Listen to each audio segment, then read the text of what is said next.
All right, we're live. Um, what's up? I'm Emmy. He's Michael. He's on the phone. We're gonna talk NBA. We're gonna talk college football today, and yeah, What's up, y'all? We are back for our 6th episode on YouTube, live on YouTube. Tonight we got our Eastern Conference preview. The season starts tomorrow night. Very exciting. And we are also going to talk some college football, as requested by Mason Moore. yep, So if you're listening, stay here, and let's get started. yep. So, Emmy, in our last podcast, you talked about your concerns with the Cowboys. You said offensive coordinator Scott Linehan should be fired. But after the blowout win this weekend against the Jacksonville Jaguars, do you take back anything you said? Well, no. I honestly don't take it back, but I liked what I saw. It's just that it's hard to buy into that one win because number one, he was at home. Number two, the Jacksonville defense is extremely crippled right now. They're dealing with a lot of injuries. So I liked what I saw. They did a lot more on. They did a lot more. They were a lot more aggressive on offense. That was the main thing I pointed out in the last podcast that I was frustrated about is the just the lack of aggressiveness, just throwing down the field just to see what happens, you know. And we did that this game. Definitely. Um, As I mentioned in our last podcast on Friday or Saturday, Saturday, can't I think. remember which Saturday. day, I talked about my concerns with the Pittsburgh Steelers, and I mentioned penalties, the offensive line, and the secondary as my three main concerns. This week, we did beat the Cincinnati Bengals for the 7th straight time. We have not lost to the Cincinnati Bengals since I was in 7th grade. I want to start with the penalties. We did get penalized 9 times for however many yards. I don't have the number in front of me. 9 times is still a little too much for my liking. We still lead the league in penalties, but those penalties come with the rivalry. Cincinnati and Pittsburgh, you're going to have those penalties. And the thing I was happy with was none of those 9 penalties really cost us in key situations. The Bengals had a holding penalty on Pittsburgh's final drive where Dre Kirkpatrick held Antonio Brown. Ben Roethlisberger missed Juju down the sideline, and Pittsburgh got a free 10 yards and a first down off that and ended up going down and scoring a touchdown with Brown that 31-yard catch to end the game. So the penalties are still concerned, but none of those penalties really cost us in any key situations. As far as the offensive line, much, much better. I give props to the 5 guys up front: Villanueva, Foster, Pouncey, DeCastro, and Gilbert. Ben dropped back to pass 49 times this game. He was not touched once. Not even one quarterback hit, not one sack, which is especially surprising considering what the Bengals have up front with Dunlap, Atkins, all those guys. It was very impressive, and James Conner had another big game, back-to-back weeks. In the past 3 weeks, Roethlisberger's only been sacked once. That sack came against Baltimore 2 weeks ago in week 4, but Baltimore's defense is great, and they just sacked Marcus Mariota 11 times in one game, so I'm not concerned. He's thrown 122 times in the past 3 weeks, and he's only been hit 5 times. So the offensive line is playing much better. Our run game's getting going. It's opening up the passing game. So I give all my props to the offensive line. And then the last thing I mentioned was the secondary. Secondary was good. It was good. It was improved. I saw much better improvements. We didn't allow any big plays over the top to AJ Green. There were some, chunks of yardage, gained on crossing routes down the middle to guys like Boyd and the tight ends. But there were no blown coverages as far as I was concerned. But I still hold still on what I said last podcast. Artie Burns, he has to be gone. His technique can't be trusted. They need to put Cody Sensabaugh in. And if you watch the game, into the first half, Pittsburgh leads 14-7. The Bengals drove down the field at their 14-yard line with under a minute to go. They have trips to the right side of the field. Pittsburgh brings a blitz with their two safeties, Mike Hilton and Terrell Edmonds, off the right side. So naturally they had to shift over Sean Davis to the trip side to help, since they're bringing the blitz off that side to help cover the trips. So Tyler Boyd is left in one-on-one coverage on the left side with Artie Burns. Artie Burns is playing about 8 yards off of him. At first, when Boyd releases, he's just running, a simple 15-yard out route. Burns looks good. He's looking at the receiver, his eyes are locked, his back pedaling. But when Boyd is about to make his break, Burns takes his eyes off the receiver, looks to Andy Dalton in the back, looks to the backfield, and by the time Boyd has made his cut, Burns has to look back and is not even near the receiver. And Boyd has his easiest touchdown, probably of his career. He was wide open. Burns' technique is horrible, and it's not going to get better. If it hasn't already, he's in the middle of his third season, and it hasn't improved. He's got to be gone. But as far as the rest of the secondary, only allowing under 250 yards passing to a good Bengals offense, it was very impressive. If they can get rid of Burns, insert Cody Sensabaugh, who I at least trust as far as his technique goes, I think we could be in good shape. But those are the 3 things I was concerned about, and those are my takeaways from the Bengals game. All right.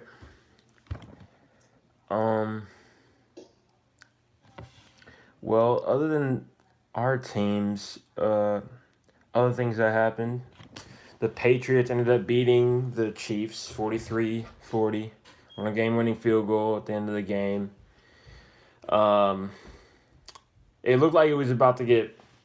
It looked like it was about to get ugly in the first half. To be honest, if you were watching the game, it was 24-9, and every time the Chiefs got in the red zone, they were moving the ball, but every time they got in the red zone, they couldn't capitalize, and Mahomes was uncharacteristically missing throws, and it was definitely costing them a lot.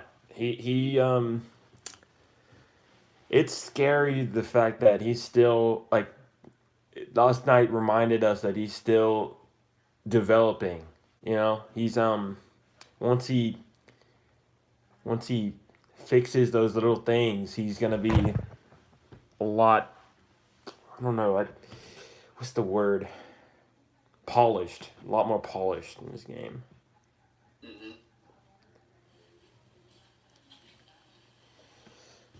Yeah. I didn't watch much of that game, but what I did see in the first half, which is the part I watched, I missed the second half, which is apparently the more exciting half. Yeah, for sure. Mahomes was just overthrowing receivers slightly, when he was extending the plays outside the pocket. The Patriots created a decent pass rush. He was under pressure in the first half, didn't have a lot of time to throw, and those miraculous plays he was making in the first 5 weeks of the season, he was just missing last night.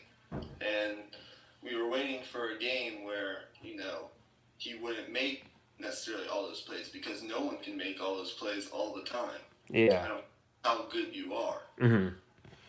He did have one really bad throw in the first quarter, I believe, where he tried to hit Kelsey on a crossing pattern, but he didn't see Hightower sitting in the middle of the field and threw it right to him, and that cost them early as the Patriots returned that inside the 10 and eventually scored 2 plays later. But in the second half, he looked a lot better. The offensive line looked better. He wasn't overthrowing those deep routes, and he impressed Tom Brady. I think Tom Brady went over and actually told him, talked to him and told him how impressed he was. To be in that environment in Gillette, where not a lot of young quarterbacks win, I believe young quarterbacks were 0-25 or something like that against Belichick and Brady. Like quarterbacks under 25 or something like that. I don't know the exact stat. To be able to be put in that adversity in the second half and respond like he did put in the adversity in the first half and respond like he did in the second half by throwing 4 touchdowns after he threw the 2 interceptions, it's incredibly impressive. And once he polishes off some of the issues you mentioned, he might be the new face of the NFL in 2 years when Brady isn't in New England anymore. But very impressive performance by Mahomes.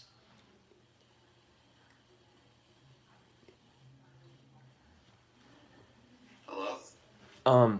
Yeah. Sorry, I just got distracted there. Yeah, that game was. Oh, I wanted to talk about that Hightower play. That was just. I feel like that was just a result of the preparation Patriots were putting in. That was just. They completely tricked him. They faked the blitz up the middle, and then from there, like, they noticed how Patrick Mahomes looks off his receivers right before, so he looked back and then he didn't process it all in time and he just threw it. That's just that was just a good play by the Patriots, just noticing that and feeling. The thing we have to look at now is how did he respond to those mistakes? He didn't go over on the sideline and pout. He went right to the bench, went over it with whoever was there, whether it was the quarterback coach or the offensive coordinator, and he came back in the second half and threw for, 4 touchdowns he ended up having. So I'm not as much focused on what the mistakes were. I'm focused on how he responded, and he responded better than anyone could have hoped for. So, Yeah, especially in that environment where rookie quarterbacks or second-year quarterbacks or quarterbacks under 25, whatever the stat was, don't win very often or at all. And they were a couple plays away from winning that game. So. Yep. Their defense just has to be better. There was a lot of they got them off the field on third down a bunch of times in the second half. That was big in them coming back. But when there's a minute left on the clock and you know that they have to get down the field and get a field goal, you can't let plays over the top happen. Worst case scenario, just let them get their completion and come up and make tackle. Simple as that. But other than that, the Chiefs are still they're not showing signs of slowing down. Their offense is legit. I feel like that game proved it to me. Do you have any other big takeaways from this week, or do you want to move on to our predictions? Yeah, let's move on to the predictions. One thing I want to mention before we move on. All right. Baltimore. I am scared of Baltimore, if I'm any team in the AFC, I don't care if you're a high, explosive offense like the Chiefs or the Patriots, who will probably end up getting home field advantage. Pittsburgh, anyone. I am scared of Baltimore. I don't want to see this team in the playoffs. The reason why. Last time Joe Flacco was in a contract year, what did he do? He won the Super Bowl. He's in a contract year this year. They have a top 5 defense, arguably the best defense in the NFL, which just sacked Marcus Mariota 11 times in one game. They're, I believe, top 10 in forcing turnovers, if not top 5. They have a receiving core that is so much better than last year. It's not even funny. With John Brown, Michael Crabtree, and Willie Snead. The tight end they drafted, he's been hurt, but when he's on the field, he's been a major contributor. Flacco seems motivated. They're getting the running game going with Alex Collins and Buck Allen, the guys they had back there. The offensive line has improved from last year. They're motivated. Their defense is great. And considering the success Flacco has had in the past in situations like this, and considering the success he's had against Tom Brady and the Patriots, I do not want to see Baltimore in the playoffs. I don't care who you are. Yeah, I completely agree with that. That's a really good point. Baltimore, they're gonna sneak up on teams this year. I don't know if they. And I'm a Steelers fan, and I really say this. I think Baltimore is going to win the division. Even if Bell comes back, which I don't know if he is, but he's supposed to. But I think Baltimore is going to win the division. They lost to Cincinnati earlier in the year, but that was a road game. They were coming off a short week on Thursday Night Football, still trying to figure things out. I think they're better than Cincinnati. They show that they're better than Pittsburgh when they beat them at Heinz Field 3 weeks ago. Their defense is great. I think they're going to win the division. Their defense is definitely better than any other team in the division.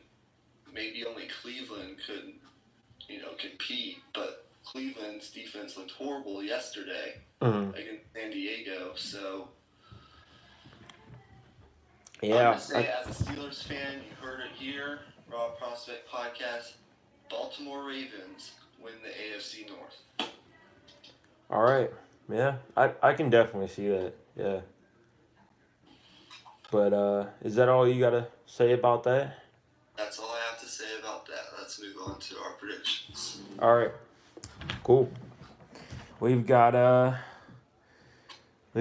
our Eastern Conference playoff predictions lined up today, and we're going to be doing it a little bit differently today. We're going to we each separately made predictions, and then once we get to a point where there's a difference in our prediction, we're each gonna explain our points, why we put this team where, and instead of having it all in one, we're just gonna have it both separated, and then.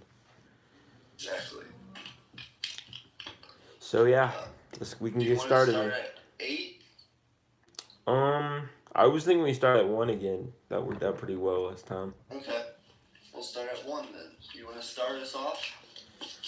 Yeah, number 1, I have the Boston Celtics. I see them winning 58, 59 games this year, especially if they stay healthy. The problems with them are good problems. Like it's going to be difficult to spread all the minutes around with all their wing depth. Hayward, Brown, Tatum, Morris, all those guys, they're going to be all battling for minutes. So it'll be interesting to see how Stevens makes that work. I hope this team can stay healthy this year, because they've shown that they're elite even without all their best players on the court. So with the defense they have, with the coach they have, It's hard to me. It's hard for me to see any other scenario. I also have Boston Celtics as the number one seed in the East. I don't think it's a question. My question is not are they the best team in the East. My burning question for the Celtics is this roster talented enough to beat Golden State in a 7-game series? And here's the answer I'm going to give you. Boston's in a mix of probably 4 teams who could possibly beat Golden State in a 7-game series. Mm-hmm. They have a roster with not a lot of holes. I don't think there are any holes on this roster. Mm-hmm. Brad Stevens, who's a Coach of the Year candidate every single year, and probably will win it if Boston gets to the finals. They have plenty of talent to beat Golden State. I think they do have the talent to do it.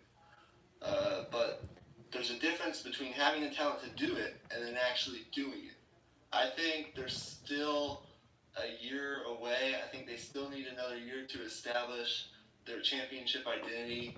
And I think they need to hope that maybe 1 or 2 members of that Golden State core maybe leaves after this season.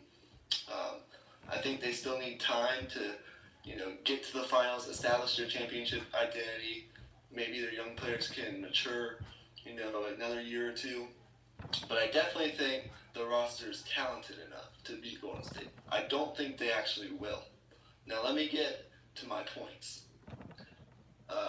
Their strengths, Boston's strengths, they don't have any weaknesses. Their strength is they don't have many weaknesses.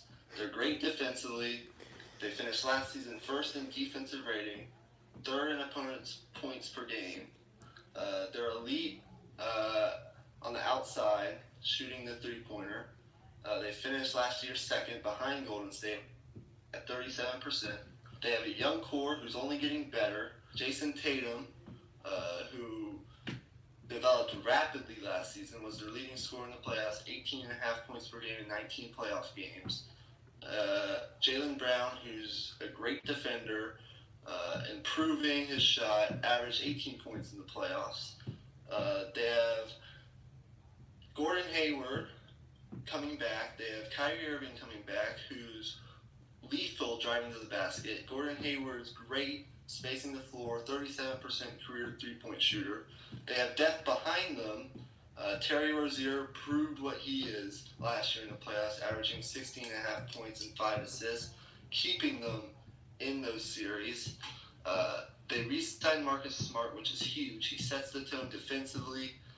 He's a dog on defense. He needs to improve his shot, but if he does, watch out. Al Horford is kind of the staple. He's the veteran. He's still able to score inside. Has that little turnaround jumper he uses, and he's more than capable from three-point range. There's everywhere you look, there's great players everywhere. Mm-hmm. They don't have many holes on this roster. Yes, they did. Their weakness last year was they did struggle to create offense at times, but that was attributed to the injuries to Kyrie and Gordon Hayward. They didn't have great floor spacing at times, and youth and development. The development with their young players. So yeah, exactly. I think if they stay healthy, they're definitely number 1 seed in the East. Here's my thing with them in terms of beating the Warriors. I think they're gonna be in good shape in terms of the different players they can throw at guarding Kevin Durant. They could throw Horford out. They can throw Morris. Even Brown, Tatum. They could experiment with a lot of different guys. A lot of other teams in the league don't have that luxury in terms of the amount of people that they trust in guarding an elite player like Kevin Durant. And also being able to switch on defense. That's so huge against the Warriors. And they already have that rough mentality that's needed to beat the Warriors in terms of needing to out rebound them, needing to just get in their face a little bit, the way the Rockets did this year. Mm-hmm. Um, and also, I trust Kyrie more as a closer than I do James Harden. So if they get a lead in that series, they're better fit to close it off than the Rockets are, in my opinion. For sure. I totally agree with everything you said. All Who's right. your number 2? I have the Sixers number 2, but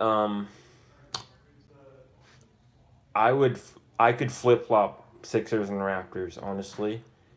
I have this weird feeling that the Raptors are gonna be like like flipping with the Sixers like every day almost. It seems like I feel like those teams are on the same level. But the thing with the Raptors is, uh, they may start slow, so that'll work to the Sixers' advantage.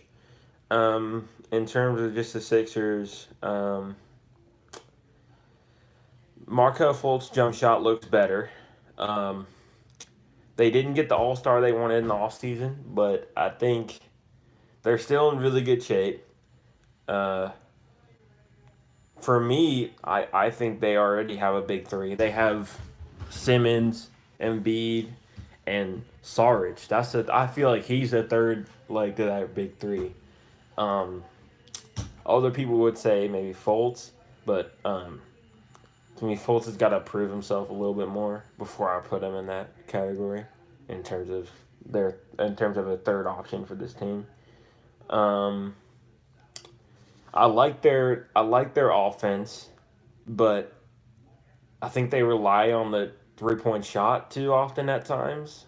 Um, and also, it'll be interesting for them. It'll be interesting for me to see if they keep Simmons at point guard the whole year, or if they move Fultz to that starting point guard spot. That's all you have to say? Yep, that's it. I put Toronto at number 2, and here's why. First of all, I'm going to do this with every team. My question for Toronto is, of course, will trading for Kawhi Leonard pay off? Mm-hmm. And that means like being in contention to go to the finals. Toronto went all in. As you know, they traded DeMar DeRozan, Jakob Poeltl, and that 2019 first-round pick to the Spurs for Kawhi Leonard and Danny Green, who not a lot of people are talking about in that trade, but I'll get to that in a minute. First of all, let's just get this out of it. They got out of DeRozan's big contract. They don't have to pay him $27 million anymore. They got rid of him. Now, trading for Kawhi was a humongous gamble, considering the situation in San Antonio, his uncertain health, and the uncertainty of his future after this year, because he may go somewhere else. But if the roster gels, I think Toronto will be in contention for another trip to the NBA Finals, and I think they will be the 2 seed for this reason: their bench. The Raptors, next man up, they have this next man up mentality, and I think it's been evident, especially last season. With at least one bench player on the floor last year, Toronto outscored opponents by 15 points per 100 possessions, compared to only 8 points per 100 possessions when all 5 starters were on the floor. Now, that starters margin may improve because they're going to add Kawhi Leonard to the fold, and when he's healthy, that's definitely going to go up. But they have a really deep bench. They got OG Anunoby, who's definitely improving. He's going to improve his shot this year. They add Danny Green to that mix. If he's going to come off the bench, I don't really know what's going to happen. CJ Miles. They added Greg Monroe. They got Norman Powell, Pascal Siakam, Fred VanVleet, who is more than capable off the bench, and he showed it last year, averaging 9.6 points. And Delon Wright. They have a ton of young guys on the bench, and they were able to swing this trade without giving away any of those key contributors like Anunoby or Norman Powell or Malachi Richardson even, who may even turn into another guy they can turn to. This team is 10 to 12 deep, and I think they have more depth than Philly does. Now, the weakness for the past couple years is they didn't have a top-tier talent. DeRozan was an all-star, Lowry was an all-star, but they didn't have that top 10 player per se, and they just added one in Kawhi. So with the addition of Kawhi, I'm assuming he's healthy. With the addition of Danny Green, which should add some defense and three-point shooting, and with their deep bench that goes 5, 6, 7 players deep, all of those guys are improving. I think Toronto will just edge out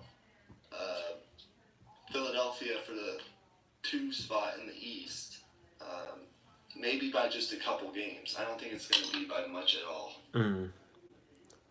Yeah, I said it could flip flop for sure. I could definitely see it both ways. So. My take on I have the Raptors at. Everything hinges on the health of Kawhi. Yeah. That's everything. And I'm assuming again that Kawhi is going to be healthy.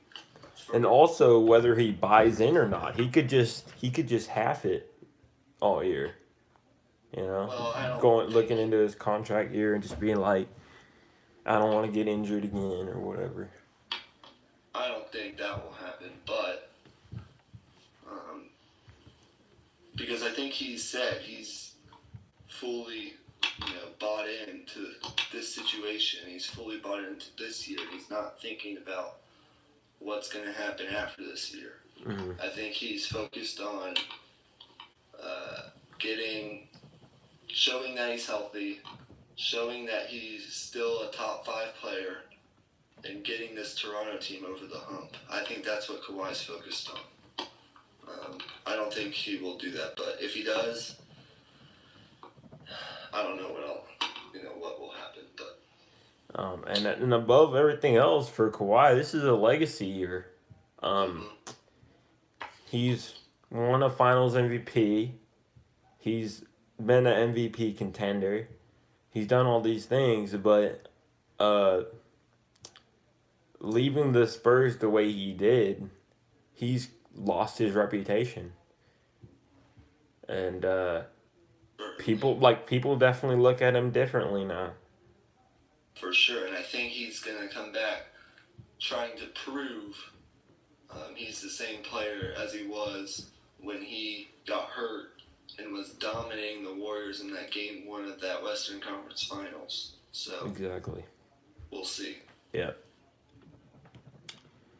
Well, I said everything I need to say about the Raptors. I have them at 3. But what's your take on the Sixers? I have the Sixers at 3. My thing with the Sixers is, can they make a run to the NBA Finals? Now, the answer is yes, but they need to remain healthy because they have had injury concerns in the past. That's the main concern. They did exceed their goals. They won 50 games. They won a playoff series. They were 3rd best defensively last year. They certainly have the personnel to do it. Joel Embiid's back.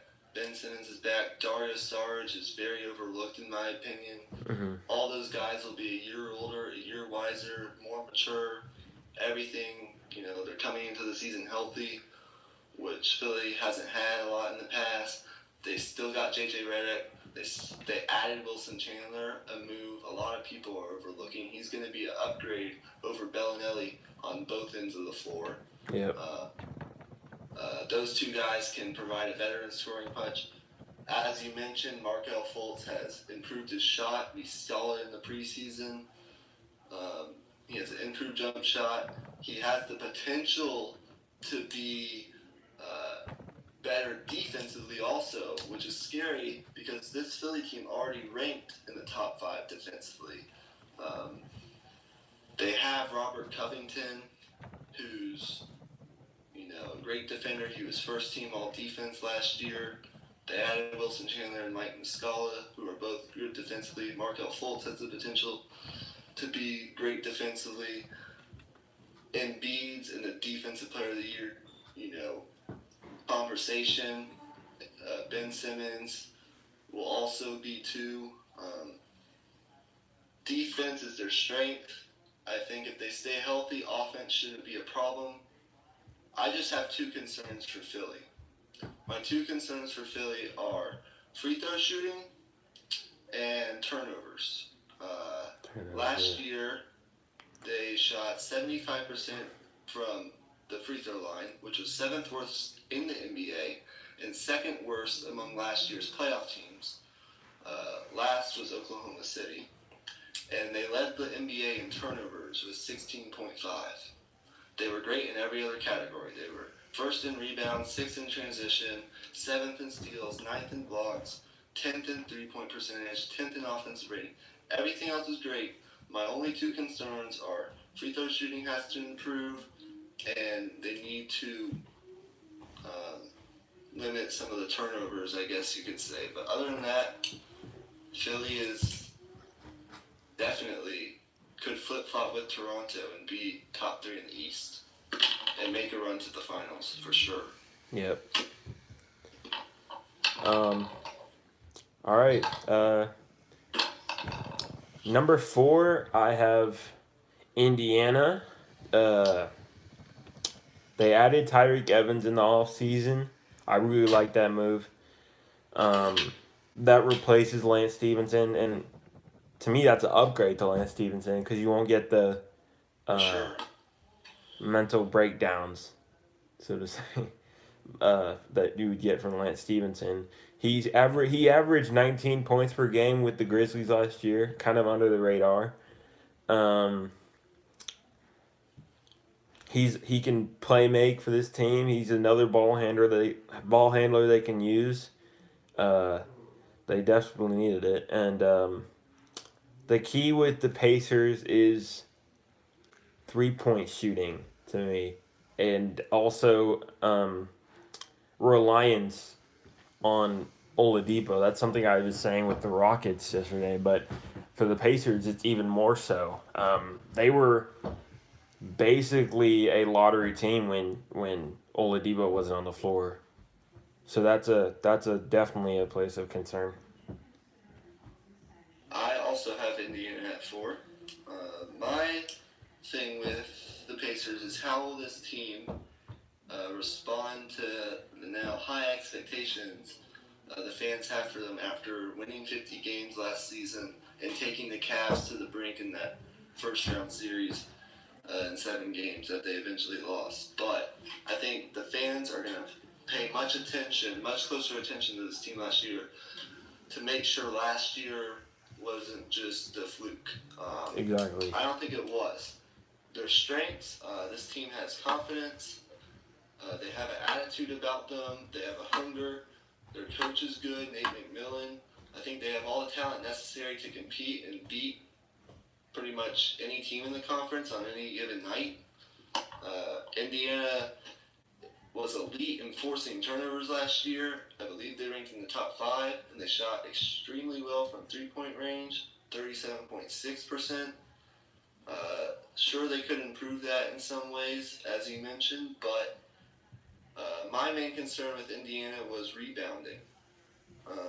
They ranked bottom 4 in the league last year, and I think they should be much better considering they have Miles Turner. I think he's going to improve. I think Oladipo is going to stay the same or maybe even get better. He's super young. And the most important thing to me is they improved their bench. They added Doug McDermott, who's a capable floor spacer, shot 42% last year from three-point range in 81 games. He'll add range to the team. They added Kyle O'Quinn, who's a rugged guy defensively, averaged 8 points and 6 rebounds. He can certainly contribute. And they added one of the most underrated additions of the offseason, as you mentioned, Tyreek Evans, and they have Corey Joseph, in addition to Sabonis. But I think my main concern for Indiana is can they respond to expectations and can they improve rebounding? Because the rebounding has got to be better considering their personnel and the fact that you're going against teams like Milwaukee, who's long, Philly, who's long, Boston, who's a good rebounding team, as I mentioned earlier, and Toronto. So they're going to have to be better on the boards, but other than that, I think Indiana is a solidified top 4 team in the East, barring any, I guess, fluke. Or injuries. Last year was a fluke, but I don't believe it was. So, peg the Pacers to be around probably maybe 53 to 55 wins, maybe a little more if things turn out well, and be top 4 in the East. I believe 4 or 5 will be. Yeah, I think 52 wins is a good range for this team. We can move on from there. I think I have Milwaukee at 5. They lost Jabari Parker. That was unfortunate, but he was causing problems in the locker room apparently. So it might be good for them. It might not. Who knows? They added Brook Lopez. He'll add spacing to the 5 spot. And for this team, I'd look for Chris Middleton to average over 20 points this year. I think he'll be an all-star in the East this year. That's my bold prediction. He performed extremely well in the playoffs last year. He's a great defender. He's a great shooter. And he's basically getting better and better every season in terms of creating his own shots. And then, obviously, we know about Giannis. He's going to give you 28, 29 a night. The key is, can Middleton be the 1-2 punch? And if not, then who is the second punch for this team? I also have Milwaukee Bucks at 5. And the main reason I have them at 5 is their new coach. They got Mike Budenholzer as their new head coach to replace Jason Kidd. As we have seen in the past, so much potential on this team. We've seen what they're capable of on some nights, but they haven't been able to display that type of greatness or consistently enough. So I'm hoping Mike Budenholzer, with his experience with great franchises like San Antonio and his success with Atlanta, I'm hoping Mike Budenholzer can point this team in the right direction with all the talent that's still on it, despite losing Jabari Parker. Now, their strengths, it's pretty obvious. Their length and their ability to exploit mismatches on both ends of the floor is their strength. The roster's full of long wingspans and size, as it has been the past couple of years, proven by how many blocks and turnovers they force. They were top 10 in forcing turnovers. They're known to attack teams with their length, get on the boards. Although I take that back.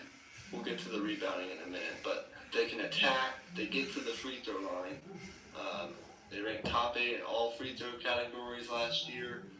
So their length, their ability to exploit mismatches, and their ability to attack teams in different ways offensively is definitely something to look forward to if you're a Milwaukee fan. Now, the rebounding isn't good. I made a mistake. I didn't say that right.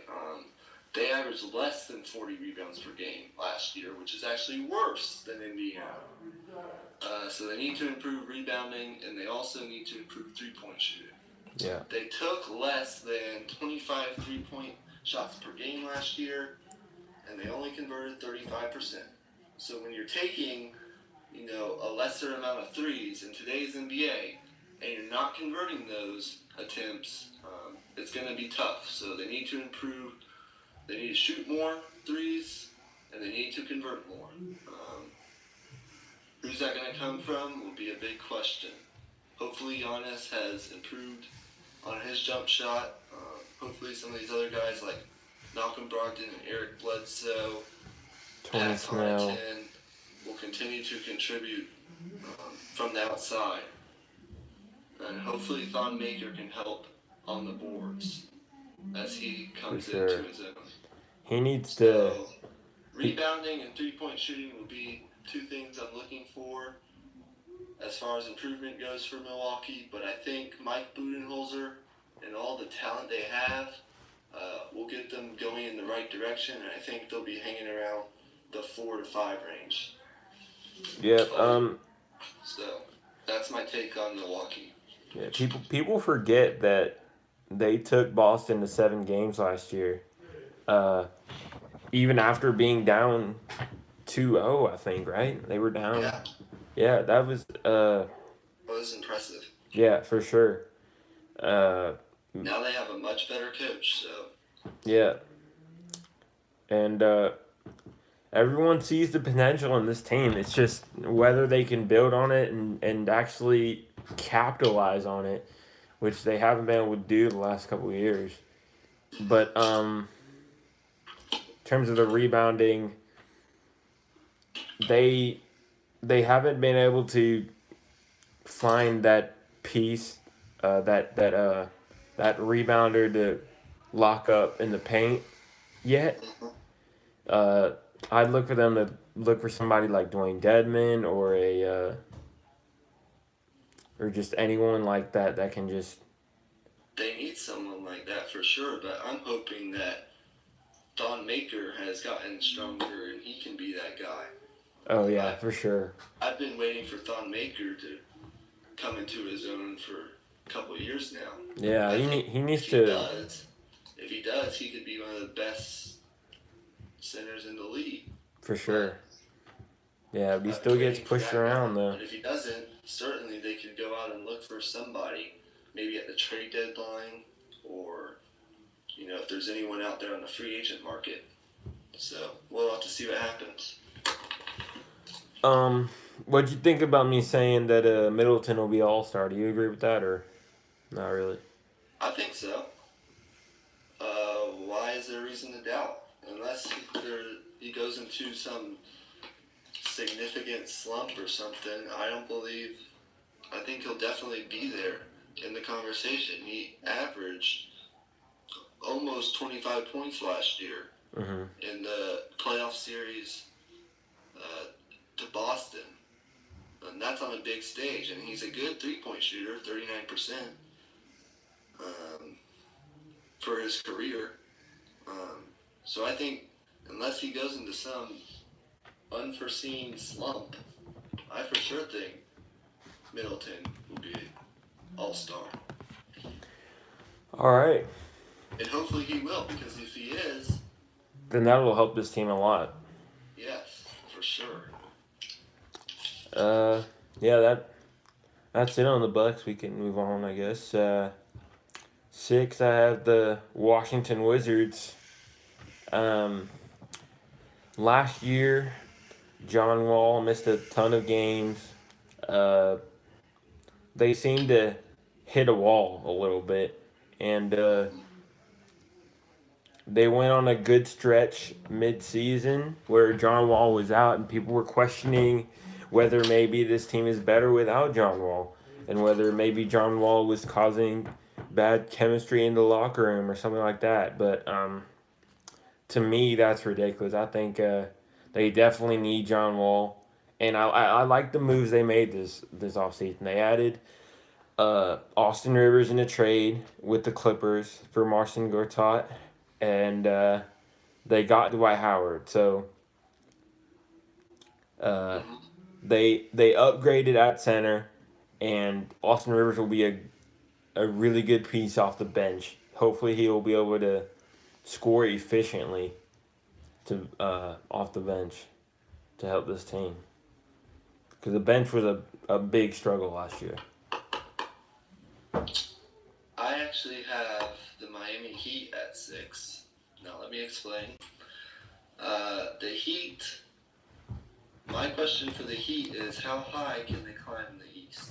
I think, assuming that they're healthy, they are in good position to take advantage of some of the teams in the bottom half of the Eastern Conference.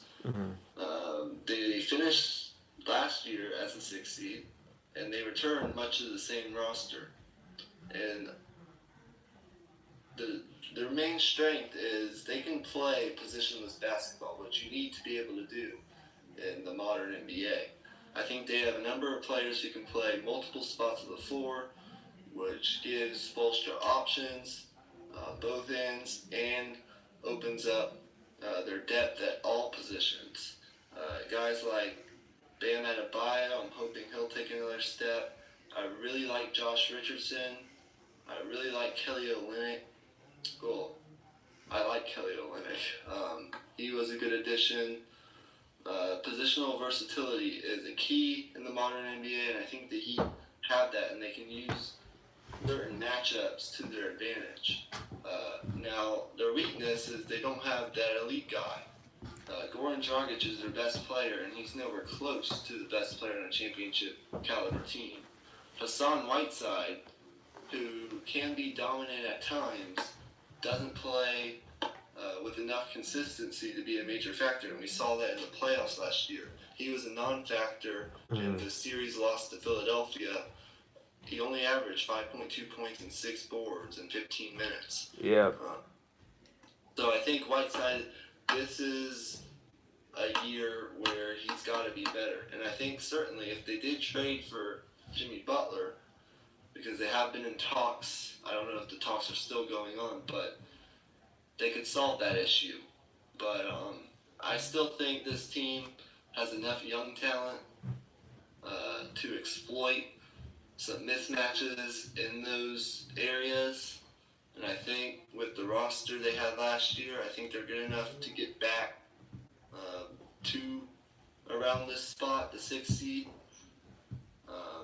But I can certainly see it the other way around because I have Washington at 7.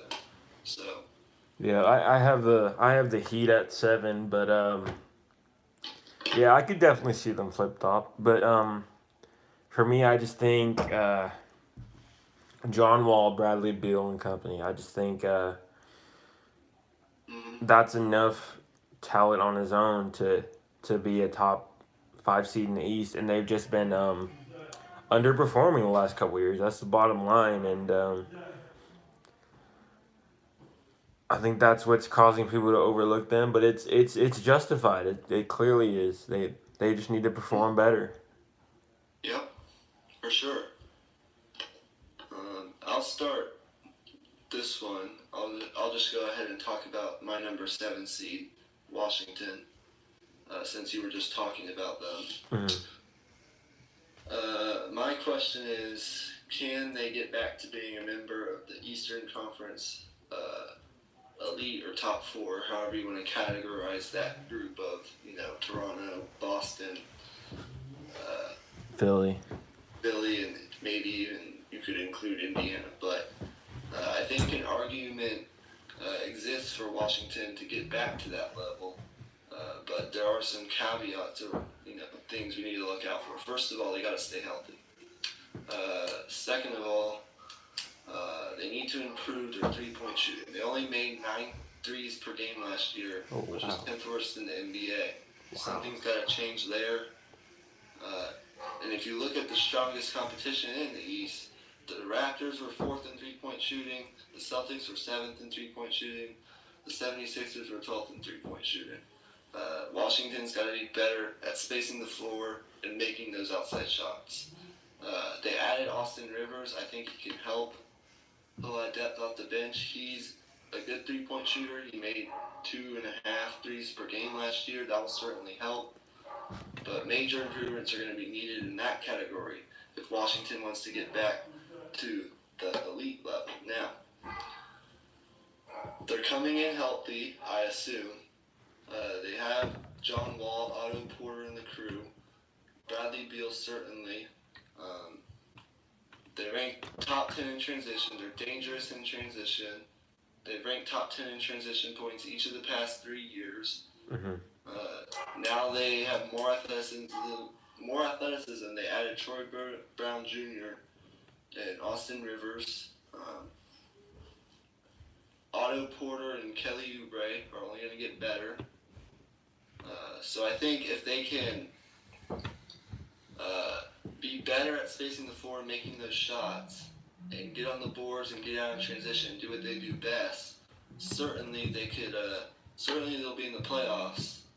It's just, can they climb any higher? But for now, I have them at 7 because of those concerns. So. Yeah, for sure. Have to see. I hope that Dwight Howard can return to form a little bit. Like not like obviously not Orlando days, but even just like where he was in Houston, averaging 16 and 12. He put up similar numbers last year, but part of me thinks that those were empty stats a little bit with the Hornets. So uh, I hope that he and John Wall can develop some pick and roll chemistry there. There's a lot of potential with that. He can throw up oops to him, and that could be very effective. But for sure. Yeah, they can't rely solely on that one thing. Mm-hmm. I agree. Number 8. Who do you have at number 8? I have Detroit at number 8. I think Dwayne Casey was the best possible hire for this team because they showed a lot of promise last year. They were very inconsistent. They would go on 5 game win streaks, and they would go 5 game losing streaks. So it's just like, to me, the inconsistency, it could be in terms of changes in schedule toughness, or it could just be talent, or but to me, it was coaching. Like the inconsistency there, it's undeniable in terms of just just being able to win the close games. I think Dwayne Casey was a really good fit here. For sure. I also have Detroit at number 8. I agree. My question for them is, can they stay healthy? Yeah. I know that sounds, it's kind of hard to stay healthy over the grueling 82-game schedule, but if you look at it in the past, their 3 players, their reliance on those 3 players, Reggie Jackson, Blake Griffin, and Andre Drummond, that's kind of their big 3 per se. Mm-hmm. They haven't had a lot of luck as far as staying healthy goes. Mm-hmm. Jackson and Griffin have missed 67 and 107 games respectively over the past 2 seasons. Wow. Reggie Jackson's missed 67 and Blake Griffin's missed 107. The other side of the argument, though, is when all 3 of them are on the floor, when all 3 of them played on the floor last season, which was only for 44 minutes. Wow. Which just tells you how much they've been plagued by injuries. Wow. They outscored their opponent by 13 points.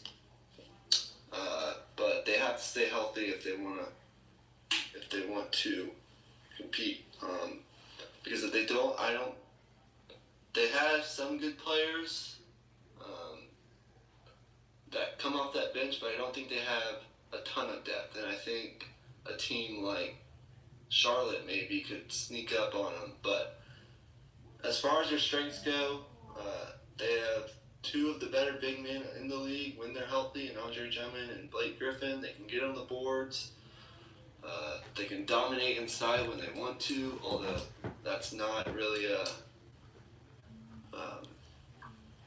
way a lot of teams are going now in today's modern NBA. But they can certainly do that if they want to. I think Drummond complements Griffin's game in a way that DeAndre Jordan kind of did when Blake was in LA. I think they complement each other nicely. Griffin's a good passer and Drummond's a strong elite finisher. Yep. Now, their weakness, as I mentioned a little earlier, is their depth at the wing positions. They're especially thin on the outside. They got Reggie Bullock and Stanley Johnson, but behind them, these are the names: Luke Kennard, Langston Galloway, and Glenn Robinson III. They need more depth out on the wings if they want to go any higher.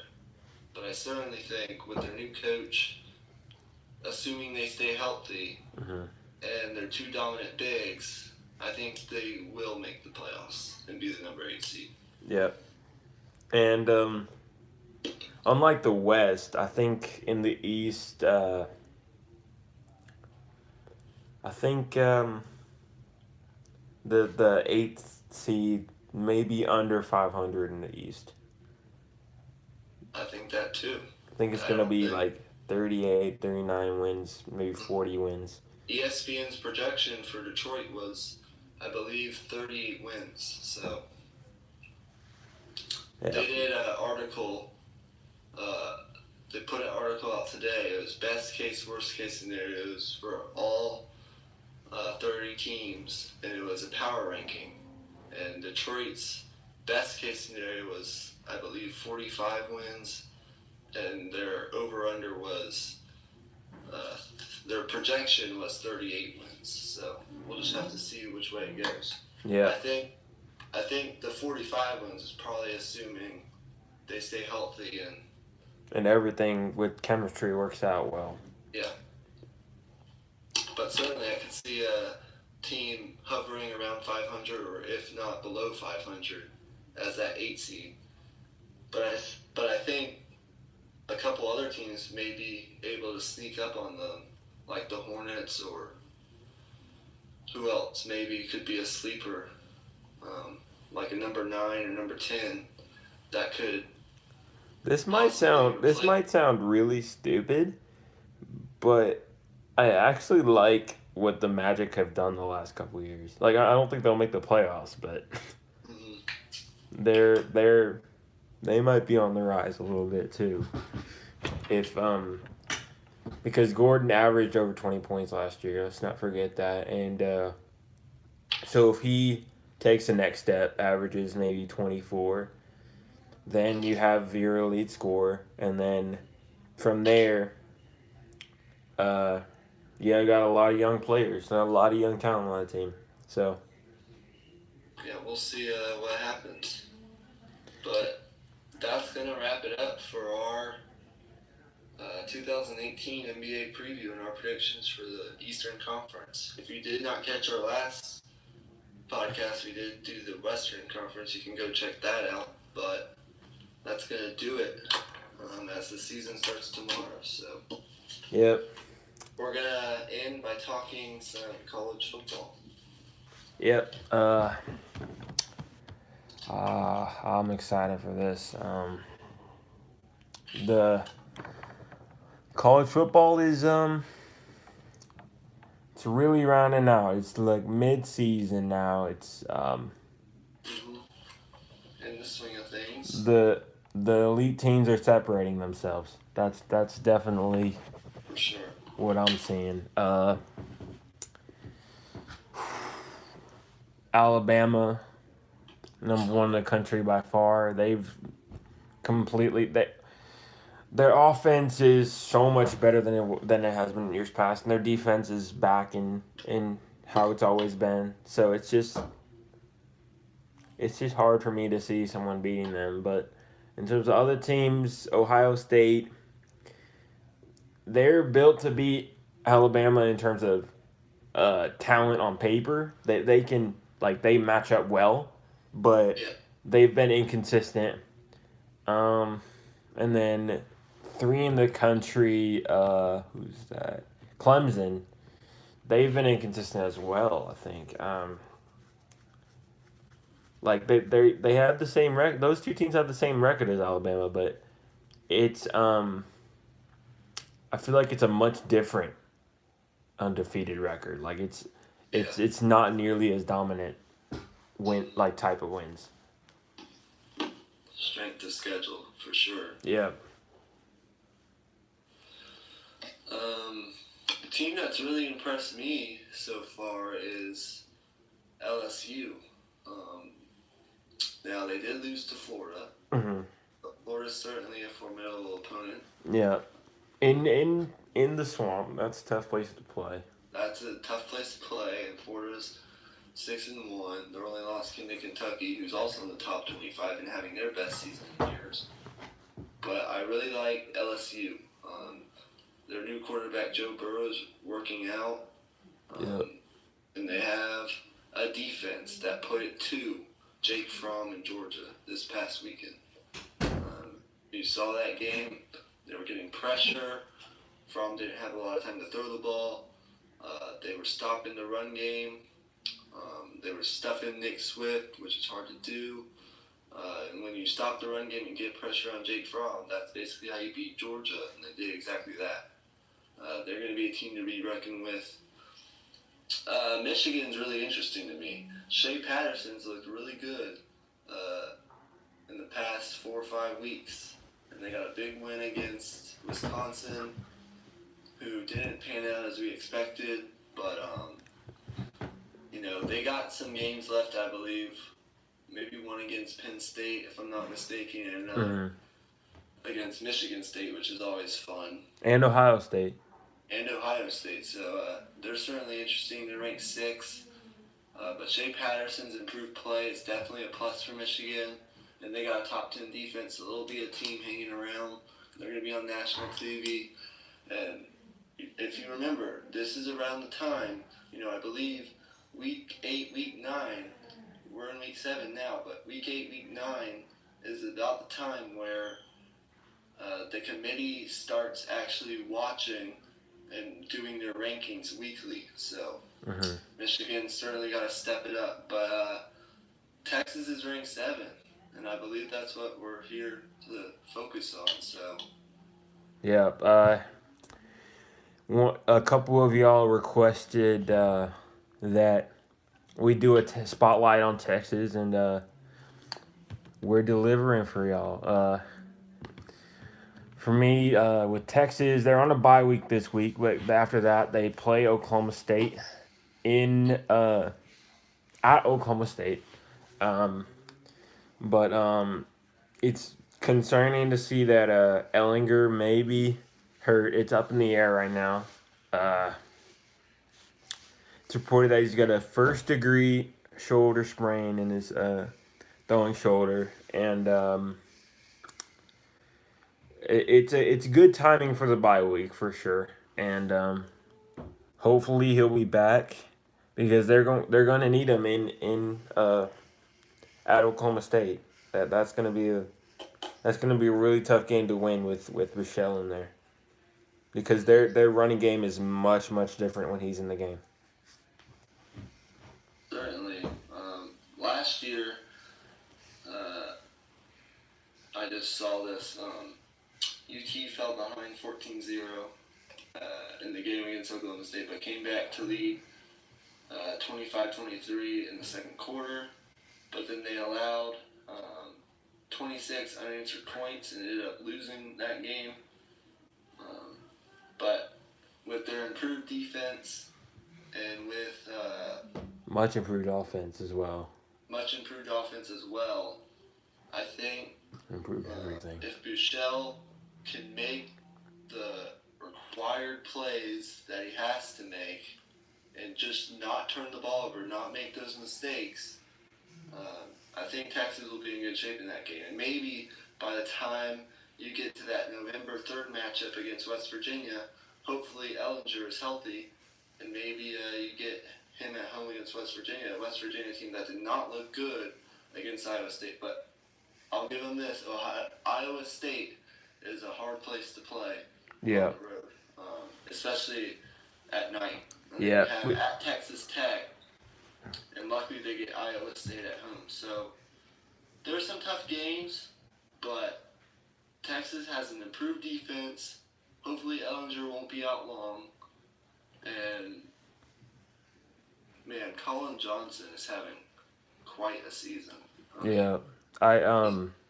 He's making catches all over the place. So hopefully The key for me for Texas over the next 2 weeks after the bye week is Bouchel's got to make the plays he has to. He doesn't have to be the hero. He just has to make the plays he has to, be smart, and not turn the ball over.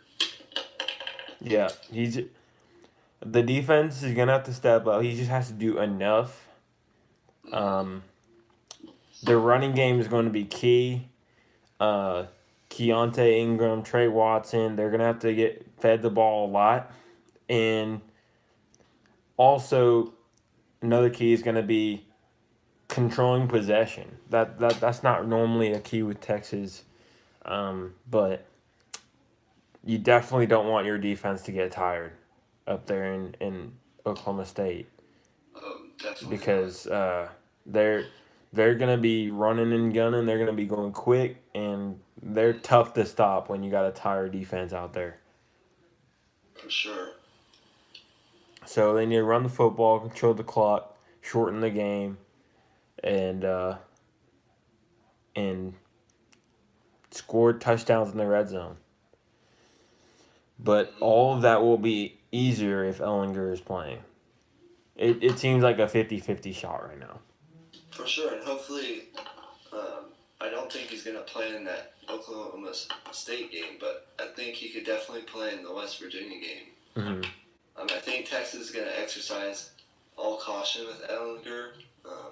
I don't think if he's not 100%, he's not been cleared by the doctors. By the time early next week, I don't think they'll play him at Oklahoma State because you certainly don't want him to go out there and re-injure it. Yeah. But I think certainly he could be back for West Virginia, and that will be a humongous game at home, which would certainly give Texas an advantage. And then at Texas Tech, that'll be tough also, but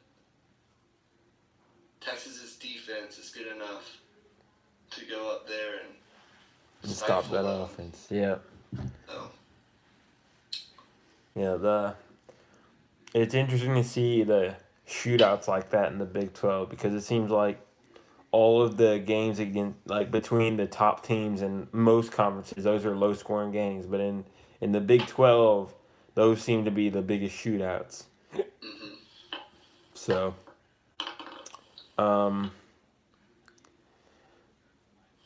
I love what they did in the big win against Oklahoma, but there's still a lot of concerns for me in terms of in the second half when they had that 20-point lead, they took their foot off the gas pedal.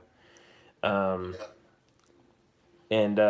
mistakes like that, it just makes me think that maybe they're a little overrated, honestly. But those are just coaching mistakes, and they're working through it every week. And as long as they keep improving with that, then I think they'll be fine. Just keep the focus. That's the key. I think they've done a good job so far, not worrying too much about what's going on in the media, what they're ranked. They can't get worried about that. People were saying in the worst case scenario, that Baylor game could be a trap game. They did a pretty good job maintaining their focus, coming out ready to play. Yep. But they just got to continue to do that. They can't get distracted. We're ranked 7 in the country now. We can't get overconfident. We got to keep, our heads about us and just keep taking care of business. And I think Herman's done a good job of that so far. Yeah. Herman's done a really good job with this team. There's a lot of talent on the field, and the speed of the defense is so much better than what it was when Charlie Strong was there. Like there was good moments with the defense when Charlie Strong was there, but going against a quick quarterback like Kyler Murray with Charlie Strong tenure defense, that they would have been cooked. Yeah, I agree. Is that all you want to say about Texas? Yeah, I think we said all we needed to say. They've been really solid all year. they've exceeded everybody's expectations. I think. Hopefully that Maryland game doesn't come back to bite them in terms of playoff seeding. In terms of playoff seeding, they're gonna have to win out. Simple as that. They have to win out. There's no other way around it. Uh, and they're likely to see Oklahoma in the Big 12 championship game. For sure. Oklahoma's ranked 9. UCF, who we don't talk a lot about, is ranked 10. Florida is sitting there. They're certainly a team to watch. They're at 6-1. Their only loss was to Kentucky, but they did beat LSU. When Felipe Franks is not making those stupid decisions, which he's been pretty good about so far this season. They did start slow against Vanderbilt, but they did get together. In that running game, they have a 1-2 punch at the running backs position with P. Ryan and some other dude. Their defense is top 20 in the country. They're certainly a team to watch in the SEC. Oregon got a big win against Washington. Washington's playoff hopes are basically cooked, deleted, if you will, at this point. West Virginia didn't look good against Iowa State, but we did say that Iowa State's a hard place to play, and that Texas-West Virginia matchup is going to be key. As far as determining who wins the Big 12, but we're in the full swing of things. The contenders are separating themselves for sure. Some teams who we thought would pan out but didn't. Certainly Wisconsin is the first team that comes to mind. Their defense is not nearly as good as we thought they'd be. And Jonathan Taylor's not having the monster season. Teams are figuring out ways to key in on him and stop him. And that's forcing Hornerbrook to be a passer, an elite passer, something that he's not. Yeah. And then Michigan State, I wouldn't say they're one of those teams who hasn't panned out, but I believe they just beat Penn State, but they'll be another team to watch. We'll see if they can spoil some of Michigan's hopes. Yeah, they've lost 2 games, but they're certainly no slouch. That's for sure. They're going to be in a top bowl game. Yeah, for sure. Auburn definitely didn't pan out. Oh no, yeah, they're awful. I don't know what happened. I don't watch them a lot, so I can't speak to a lot of their issues, but it doesn't look like Jared Stidham is what we thought he was. Yeah. I don't really know what happened to Auburn, but I think losing Kerryon Johnson would really, really hurt them. Yeah. That was a lot of their offense last year. I think you're right. Before we go, I just want to check the Monday Night Football game between the Packers and the 49ers. I think we might have an upset on our hands. It is 30-23 San Francisco at Lambeau with 7 minutes to go in the game, and San Francisco has the ball. With C.J. Beathard playing quarterback. C.J. Beathard just played good. Yeah. I definitely wouldn't have seen this coming, but I mean, he's been a lot better than he was last year. So we're definitely waiting to see what happens in that game. It just shows how good of an offensive coach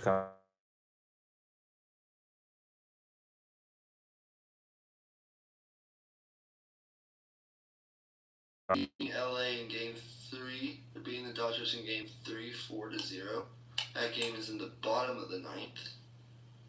So Milwaukee's looking to close them out and steal a game in LA, which they need after losing game 2. Game 3 of the ALCS is tomorrow. The series goes back to Houston after Boston and Houston split in Boston. So it'll be exciting to see who wins that dogfight and who will be playing in the World Series here in about a week and a half. Yeah. So, a lot of things to talk about, guys. I just want to say, I think that's all we got.